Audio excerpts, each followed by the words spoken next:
ఈ యొక్క ఇమేజెస్ చూడంగానే, ఫోటో చూడంగానే చాలా మాదిరి అనిపిస్తుందండి. ఆనాటి కాలంలో యేసు ప్రభువు చేసిన పరిచర్య ఈనాటి కాలంలో పాస్టర్ ప్రవీణ్ బ్రదరు మనకి చూపిస్తున్నారు. ఇటువంటి సేవా పరిచర్య చేయడం చాలా నేటి దినాలలో అరుదైపోయింది. మళ్ళీ ఇలాగా కలగాలి అనని మనకి ఈ యొక్క ఫోటో ద్వారా దేవుని యొక్క కృపతో మన ముందుకి తీసుకురావడం అనేది జరుగుతుందండి. అయితే ఈ యొక్క ఫోటో చూడంగానే నాకు ఒక వాక్యం గుర్తొస్తుంది. లూకాసు వార్త 22వ అధ్యాయము 25వ వచనంలో ఒక మాట అంటున్నాడు. ఆయన వారితో ఇట్లనెను, అన్ని జనులలో రాజులు వారి మీద ప్రభుత్వము చేదురు, వారి మీద అధికారము చేయవాడు ఉపకారులు అనబడుదురు.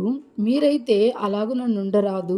మీలో గొప్పవాడు చిన్నవాని వలె, అధిపతి పరిచారకుని వలె ఉండవలను. గొప్పవాడెవడు భోజన పంక్తిని